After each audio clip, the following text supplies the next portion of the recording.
Give us 10 minutes and we could save you thousands. After all, we depend on your success and offer a guarantee so there's no risk. Credit Associates. Live better, debt-free.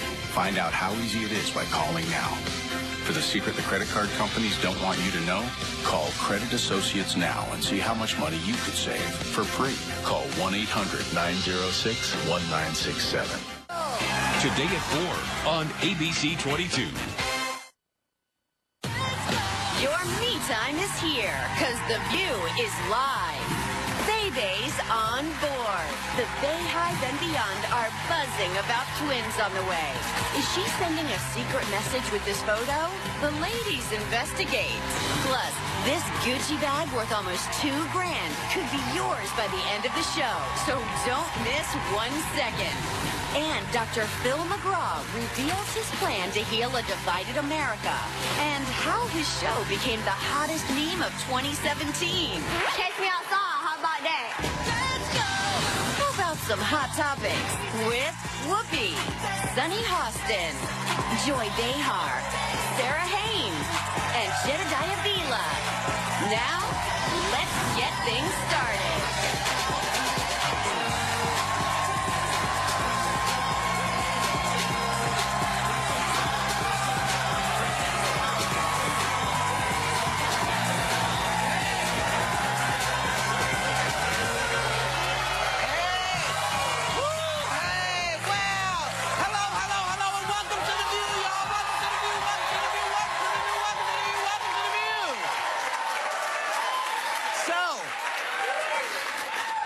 When Omarosa was here last Friday, she promised, as a black woman in Trump's White House, she would make sure it is an inclusive administration. Take a look.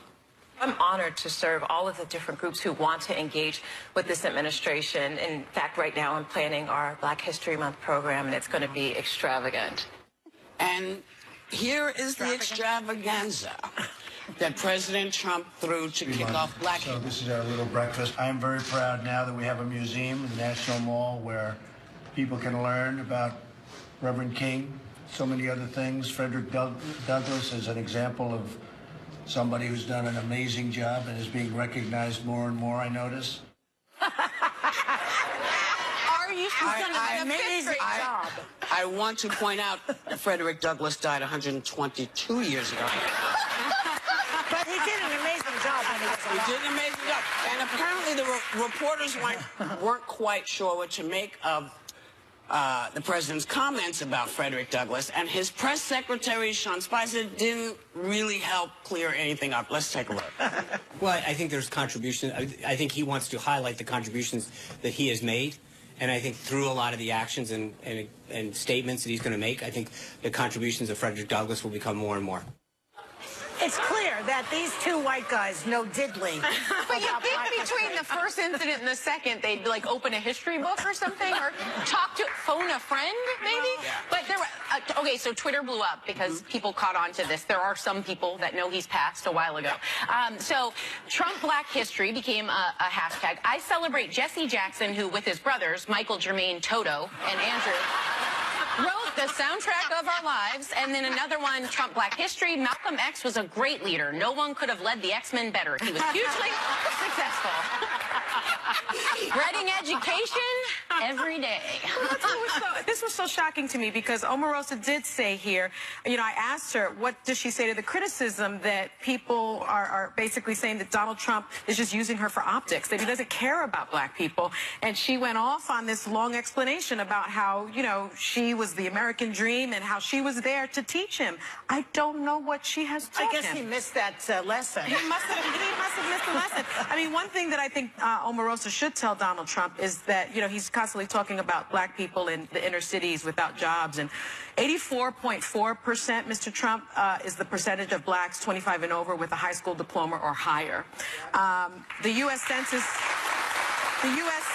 Bureau for 2012 shows that 11.2 million black children are living with two married parents. So this notion somehow that African Americans aren't doing well. I think it might have been an interruption in Mr. Bannon's thinking, because, you know, I believe in my soul that Steve Bannon is controlling everything, because I just feel he's handing the new president this information, and it's just sort of, and in a funny way, I think maybe he's doing it to try to get, you know, to blow it all up so that he can get in and become the president. I don't know. Maybe it's conspiracy. Yeah, maybe. Yeah. See, this was a moment for me on that note where I feel, see, Steve Bannon is not dumb, but I think he was behind the scenes like this, because I think when Trump goes and actually acts like Trump, this is what happens, that he doesn't know what he's talking about. He doesn't do his research. If you're going to do a breakfast and you're going to be celebrating Black History Month, do your research, know something going out there. The other point to be made here, though, is that he spent so much time talking about himself in the breakfast. He's talking about Fox News, CNN, what somebody did for him. Let's walk it through. Let's walk it through. But let's get to the thing we were talking about. And then we'll get to the other stuff. Because this is the perfect time for today's Black History Month, FYI. Today, we honor Frederick Douglass.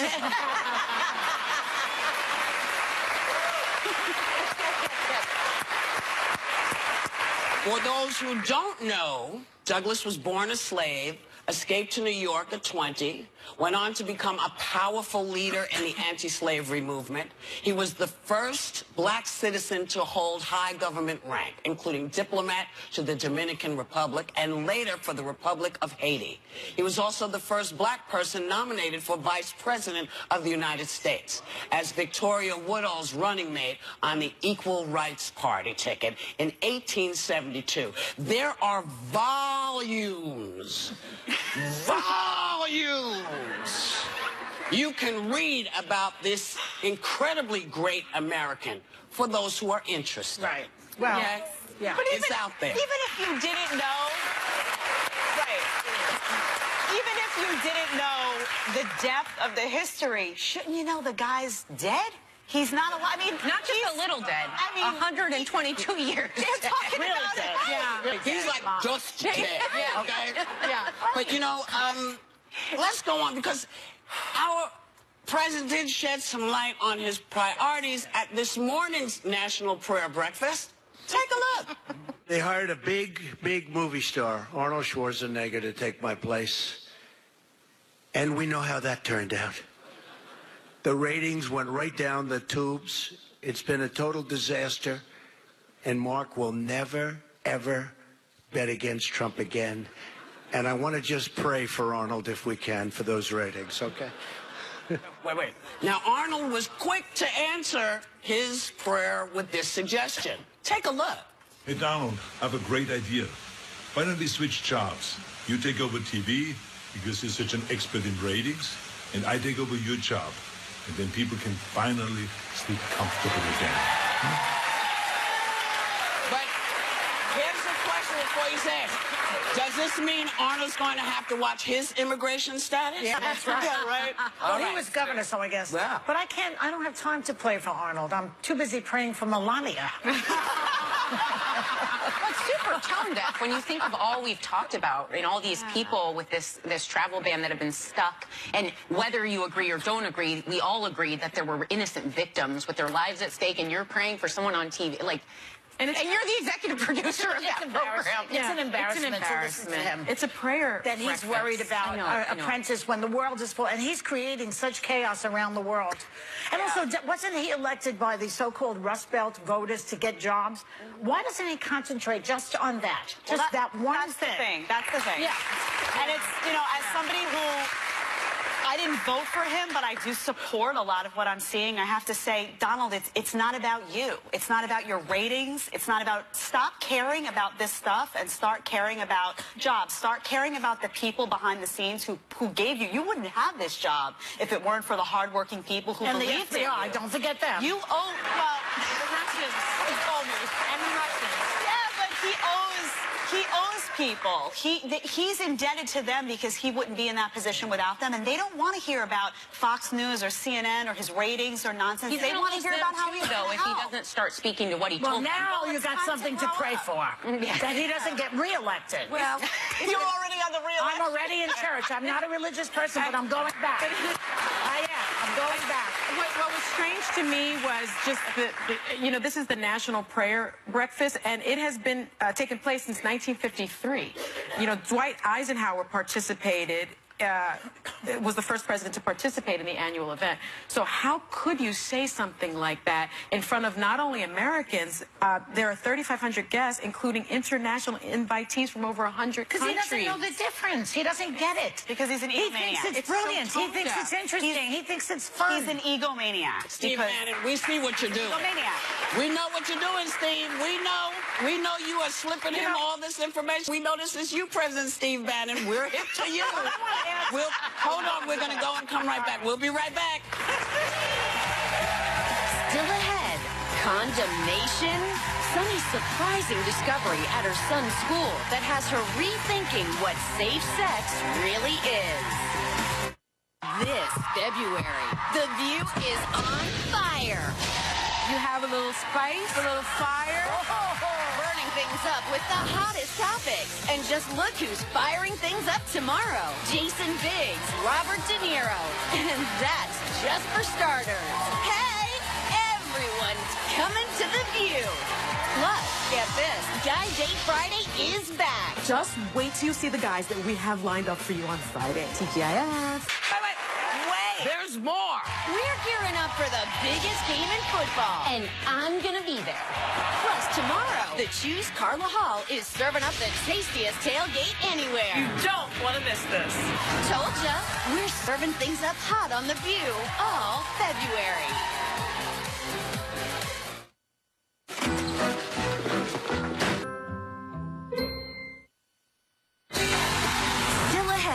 Dr. Phil McGraw gives his diagnosis on post-election stress disorder. Plus, someone is just minutes away from winning this gorgeous Gucci bag worth almost $2 grand.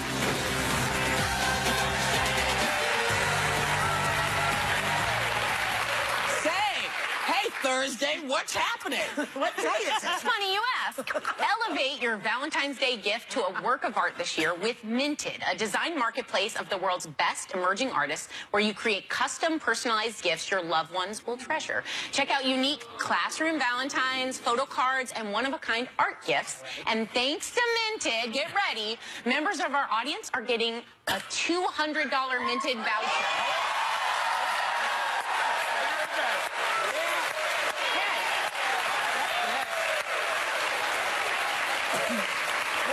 I can see that has thrilled you. I bet this thrilled you too. Beyonce. Has the internet losing its mind right now for posting a photo to announce that she and Jay-Z have twins on the way. And a lot of people can't believe that they managed to keep that quiet. But I'm sorry, Pharrell has triplets in January. Now, you want to talk about keeping stuff quiet. Nobody did. You no saw idea. his wife, she looked just like this. Yeah. and suddenly they were talking about the fact that there were triplets. I mean, it's kind of amazing. But I'm interested in the keep that picture. The optics. The optics of all of this. Well, what's with the veil? Is it a virgin birth? It's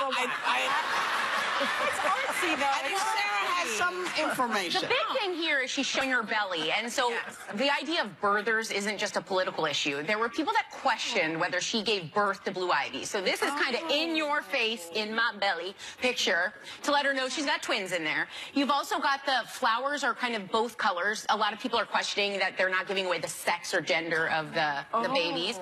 Also, you'll notice the ivy that lines the bottom. That is a sign of... Is it blue, Ivy? It might be kind of an homage to Ivy, and it's also a sign of fidelity, which could be a little shout out to those who thought the lemonade was autobiographical. So, I love that, Sarah. That was a good breakdown.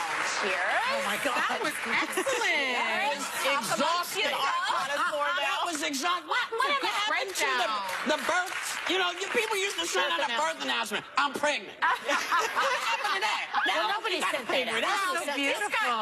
8.1 million likes. You know, those likes don't, can really get you into big trouble. But then we'll talk about that another time because we're going to talk about something we love. Because Sunny was at her son's school the other day and saw something that, well, this says it surprised her. It totally freaked her out. Go ahead. Well, I went to a meeting at my son's school, and I went into the girls' bathroom at the high school, and I saw a very pretty just tell them what it was. A basket of condoms.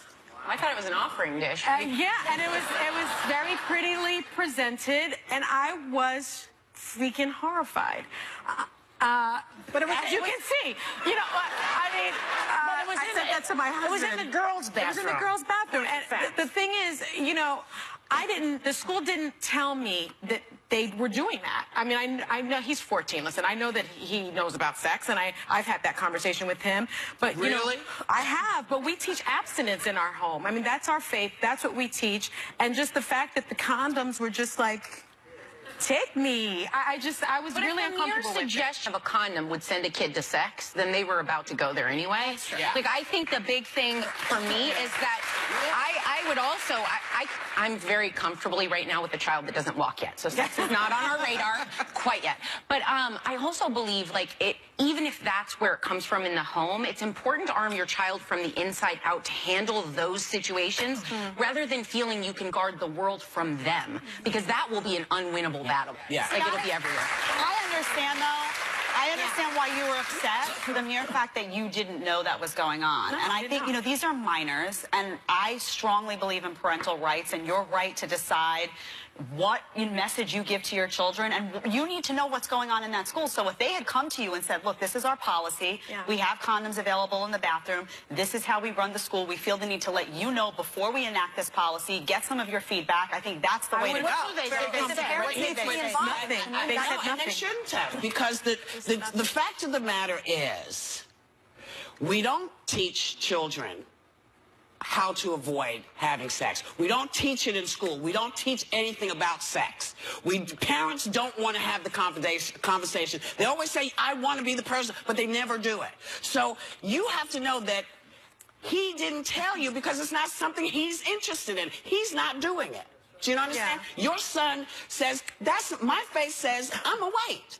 So that's why he didn't have the conversation. But think of all the kids whose parents can't handle it. And, you know, if you freak out and you're really sort of moderate, imagine the folks who say, I don't want anybody talking to my kid about sex. And then those are the ones that are experimenting in the bathroom. And I have to say, nobody wants to see it. Nobody wants to see it, but we can't deny that it's happening. So how can we protect them? I feel like had it been in the nurse's office, I felt like it was giving, you know, would they give my kid birth control at the school? Like birth control pills? No, it was the same to me. Condom for the boy.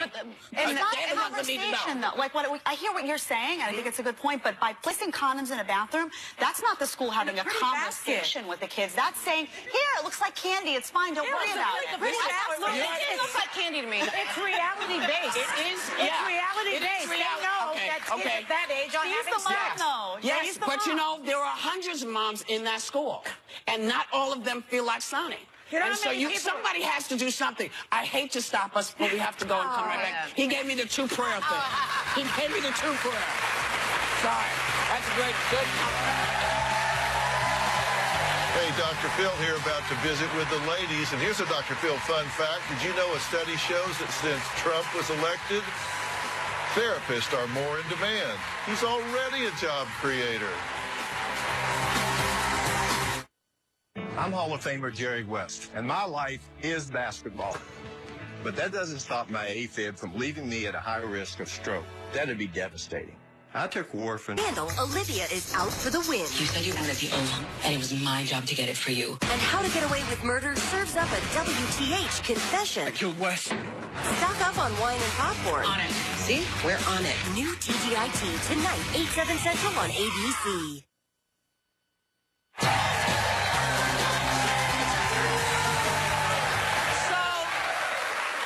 So, millions of Americans tune in to Dr. Phil every day, and a lot of them could use his advice right now.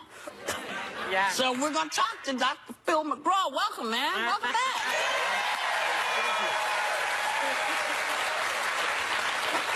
Good to see you. So if you're teaching abstinence at home, does putting condoms in high school bathrooms send the wrong message?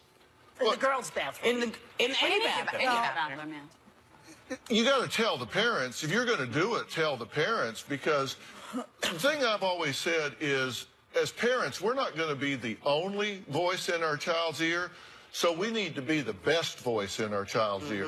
And if we don't know that this is an option for them at school, then we don't have the opportunity to sit down and say, hey, okay, let's talk about this. I wasn't born last night. I know what's going on. I know what your options are. That's there. It's not encouragement. It's let's talk about it. I want to know, so when my child sees it the first day, I want to be able to talk to them about it. It's their right to do it. I think sex education is good, but involve the parents. Don't go around them. What the hell's that all about? Yeah, I would have liked to have known. Yeah. Okay. So here's something that I'm interested in. Now. No follow-up. Do you want to do a follow-up? I was just, yeah. You do? So, Do y'all need a minute? No, that's all right. No, she's got to ask you this question. Yeah, I got to answer this question because though they can't diagnose anybody, you know, from far, somebody that they haven't examined, doctors, therapists, a lot of respected psychologists out there, really big-time, big names, are saying that Donald Trump is showing signs of narcissism, which, by the way, one of the symptoms is preoccupied with the fantasies of unlimited power, success, and brilliance. And they're questioning that he has narcissistic disorder. Number one, do you think that's a mental illness, narcissism? And if so, is he fit to be president?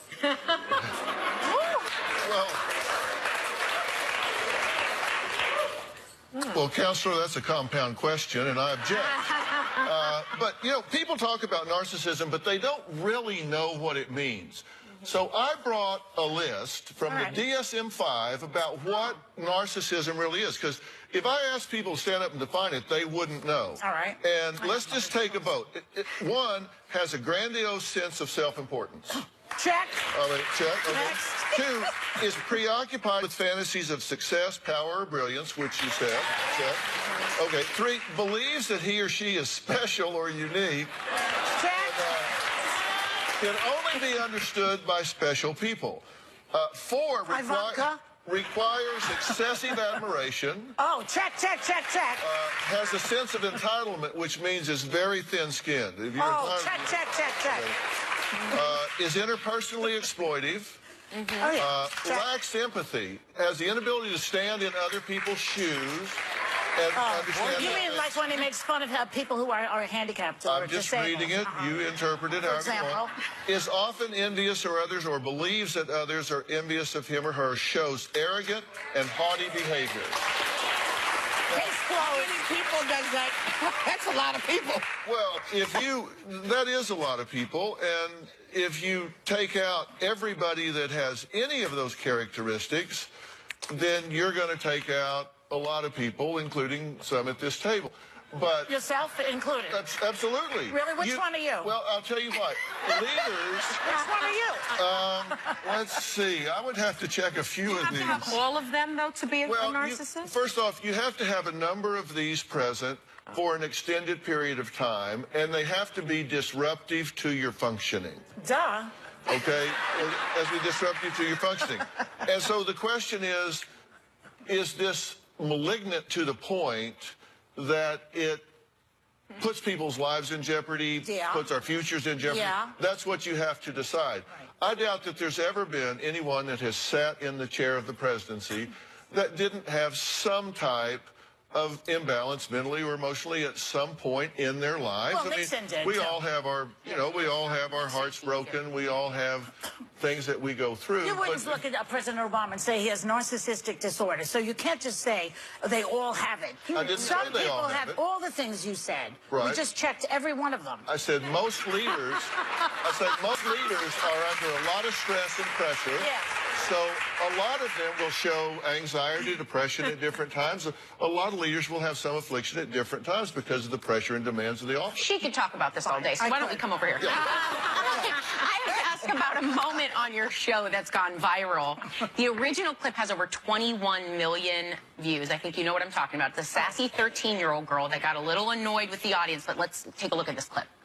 Did you say the hoes are laughing? Yep. So the audience are a bunch of hoes? Yep.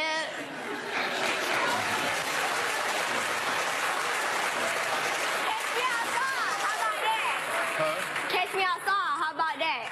Catch you outside? What does that mean? What I just said.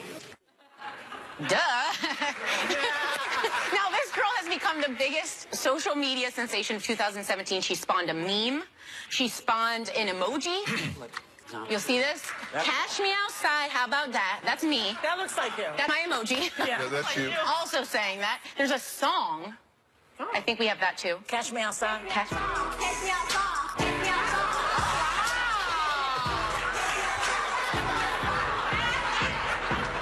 So, how do you feel about all this? Well, first off,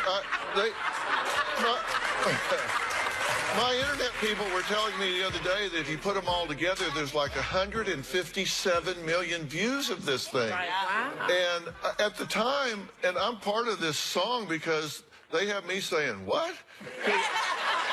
I'm talking, this girl is like 12 or 13, and I'm like, what did you say? I couldn't even understand what she was saying. I think it means you want a piece of me? You want a piece of me? Her mother was interpreting for her. She said she wants to go outside and whoop some ass. Yeah, that's what it is. Wait, can we have, the one thing we haven't heard is you actually say the phrase. Can you say it once for us here? Catch me outside? How about that? How about that? Here's the thing.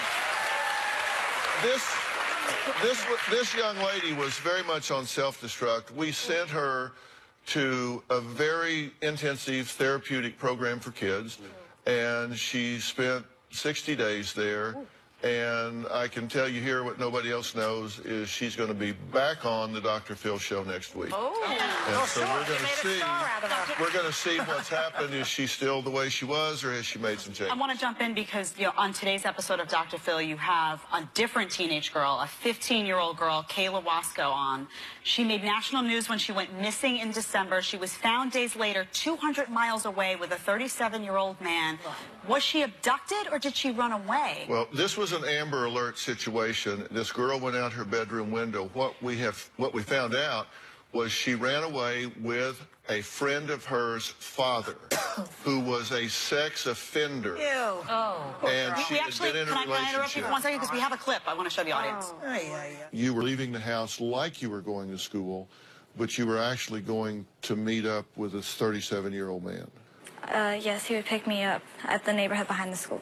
Okay. And where would you go? We would go back to his house. Finally, she had missed so many days that they sent out a subpoena for her to go to court. We went before a judge, and he questioned her. He said, "Who is this Jason?" And he said, "You're either going to tell me or you're going to go to jail." And then Kayla told him who it was. Wow. Where's the father? What a jerk he is. Well, this man told her the night that they left, you either come with me or I'm going to kill myself. Yeah. And he used emotional extortion, took her out the window, and they went into another state. And she had been in a relationship with him for 6 months, and her mother did not know it. He was a sex offender. He even told her, I was convicted of sex acts with a young girl earlier, but it wasn't my fault because she came on to me. Of course. Wow. Always rap. And so, but she's back now, and she is safe. This is a cautionary tale. Parents, know who you're turning your children over to. I don't care if it's a teacher, a coach, a parent, or whoever. Don't believe the social mask. It took us 30 seconds on the internet to click on this guy and find out he was a You just have sex to do your offender. homework. I mean, it's having a child is a responsibility, and everybody is insisting that people have babies. But after you have them, you gotta get on there. You gotta chase. You gotta talk to them, and you gotta try to equip them. Parent is both a noun and a verb. Yes. Yep. That's what we used to believe. Let's see if we can make it show. Thank you, Dr. Phil. You can catch Dr. Phil weekdays. Check your local listings. We'll be right back. And see how much money you could save for free. Call 1-800-906-1967.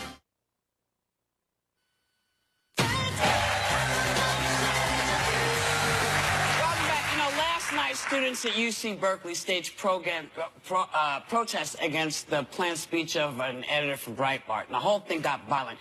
And, I can't say this strongly enough. You can protest any speaker you want to, but the minute you get violent, you say you're protesting because you want to protect people and stuff, and then you go and burn people's stuff. What the hell, man? I think it's two different things. It does, whoever it is, it all happened in Berkeley, and you should not. You can protest and say we don't want this speaker. Don't go hear him, because the problem with you saying stop this person can't come is the person you want to come then will be stopped by somebody else. And wasn't it Martin Luther King that always talked about when you get violent, you betray the message of what you're trying to say, and you lose your power. You lose all your power. There were protesters and there were outside agitators. So the protesters did not do this. But we don't know who did it. We don't know who did it. That's the problem. That's what you've heard. Everyone gets lumped together, and it becomes the narrative becomes all the protesters did this. And so what I'm saying is, listen, outside agitators, you're not helping. You're not helping, because you are burning people's businesses. You are setting people back. What the hell, man? Protest all you want to. Stop messing with people's stuff. But let's talk about whether he has a right to protest, to speak. Absolutely. I just said everybody has the right to speak. Well, I think everyone has a right to speak, but basically, when I was in college, they really vetted people who were going to speak. There were, maybe people like JFK would come to the school. You know what I mean? It wasn't just some troll on the internet, which is what this guy basically is. He is that, but that is not. He was invited, though. Don't phase me, because I don't think there's any more press. But he was invited by the Republicans, the Young Republican Club. I'm just saying, I'm the First Amendment person here. I really believe in it. But this guy, why'd they invite this guy? He has been banned from Twitter. He made horrible comments against Leslie Jones from SNL. Yes. He said at least the new Ghostbusters has a hot black guy in it, meaning her. Now, here is hate speech. Is speech that offends, threatens, or insults groups based on race, religion, national origin, sexual orientation, disability. So he's a sexist. He's a racist. Why should he be invited? Listen, that is not our thing to control. If they want to invite him, that's fine. You don't have to go see him. You don't have to go see him, but you cannot. It's a slippery You can slope. say we're going to protest. I agree with that. We can protest outside, but you don't have to go in, but you don't have the right to destroy other people's stuff. And what's ironic about it is that Berkeley, I agree with you 100%, Berkeley was the home of free speech. Berkeley was the place where free speech fights started. They didn't like and what these people don't realize, though, is if you start objecting to everyone that you disagree with, then next, the person you like, you're going to have people coming out. Jed. You can't. The guys people don't want to listen, though. But if he's a racist homophobe, if that's true, if that's what he is, and he goes, your biggest objection to that is by not showing up. Let him have an empty room of people. And they have a right to protest it. They don't have a right to be violent. They don't have a right to be violent. We know that. We agree with that. But that's what we're talking about. But the sentiment of everyone who disagrees with me should be banned also is a problem. Nobody's saying that. That exists too. And what about Trump? The first thing he says is we're going to withdraw federal funds. Knee-jerk reaction to what goes on. That can't happen. That's the first thing. They're not allowed to do that because people are allowed to protest. That's part of being an American. However, you can protest anybody and anyone can protest you. You have the right to do that. That's what we're saying. But you do not have the right to destroy, and we'll be right back. We know that.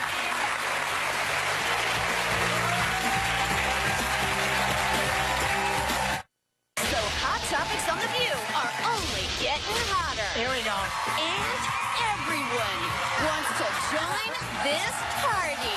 Wait, can I just sing for you, please, before we just go? Please, can I just sing? Just let her sing. Be a liar. You never know what'll happen on The View. The View. The View. The View. On ABC.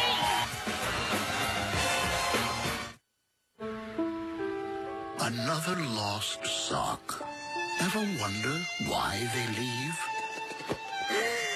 The abuse. The mistreatment. irritation, warmth or bruising at the injection site, and headache. It's important to talk to your doctor about what situations you may need to avoid, since Zostavax contains a weakened chickenpox virus. Remember, 1 in 3 people get shingles in their lifetime. Will it be you? Talk to your doctor or pharmacist about me, single-shot Zostavax. You've got a shot against shingles. It's Harry's Kids Hour. I'm a big baby. From Henry Danger, Kid Danger himself, Jace Norman. This is amazing. Plus, puppies. Next, Harry. Today at 3 on ABC 22. Fox 45 News at 10. We're all about live breaking news, exclusive interviews, fighting back for you, and no-wait weather, a forecast to prepare you, not scare you. If it's happening here, trust us to bring it to you. Fox 45 News at 10.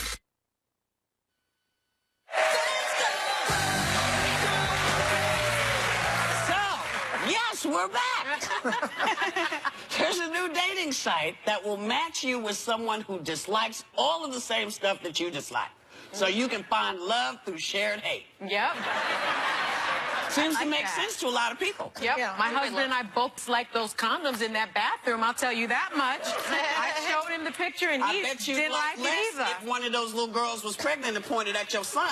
That's a good point. You know? This is business of abstinence that you keep talking about.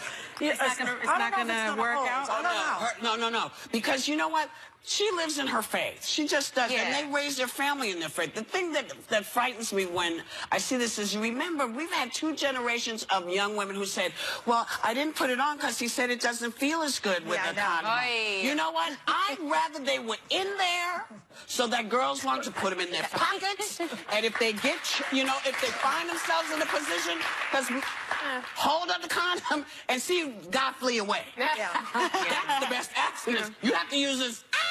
Well, but getting back to things you hate. The problem arises when you and your partner both hate condoms. Yeah. Just to get you back to the topic. That's what I was coming Thanks for bringing us back. Okay. Don't you love the hater app? I do. I agree with that. You said, Steve, and you would have loved each other on that. We cannot stand the same people. We hate the same type of shows. We hate whatever. We do. And we don't talk about how we love this and this and this. We talk about how we hate this and this. That's funny. Because when I saw it for the first time, I didn't think of my own relationship. I thought of my parents, who are almost together 50 years. I thought, oh my gosh, rather than looking at all they love, they do line up. But I actually can peg more things they hate together than anything. It keeps you together. You have this common enemy. Nothing like hate to bring 2 people together forever. Well, you love each other. You just hate that. It's true. If I walk past the TV and it's on, you know who was talking, I go, what an idiot. And he goes, yeah. See, we agree. Never looks sexier than when he screams at that TV about you know who. Yeah. My grandparents used to sit on a bench in Brooklyn, and my grandfather would go to her, I hate that guy. And she's like, I hate that guy too. And it was a bonding moment. It's true. And I'm the same way. If I say I hate something and my boyfriend is like, oh, I like that, I'm like, yeah. How do you?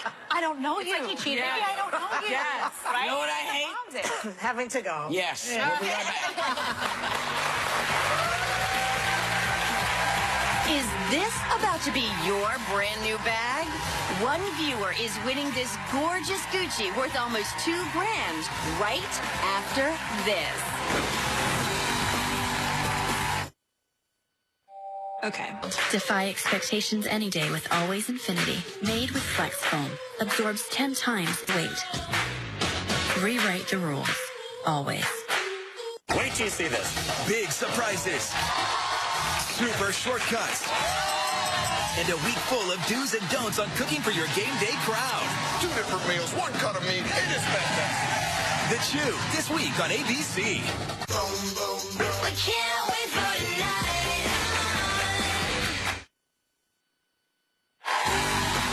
Tomorrow, it's the return of Guy Day Friday with the hilarious Jason Biggs. Plus, the Oscar-winning star of The Comedian, Robert De Niro. And the ladies are pre-gaming with Super Bowl snacks served up by the Chew's Carla Hall. Welcome back. The wait is finally over. One viewer is about to win this beautiful Gucci bag worth almost $2,000, and that viewer's name is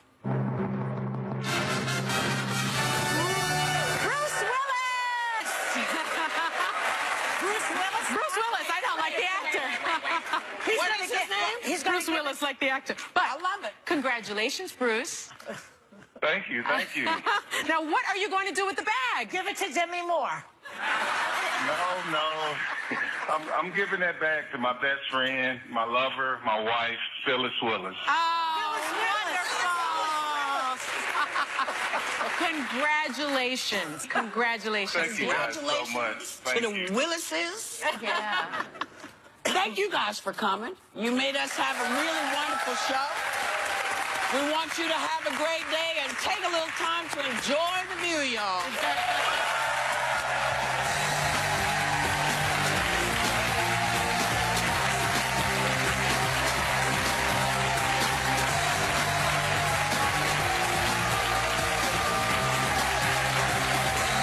We want you to get the most from your tax return this season from Furniture Express.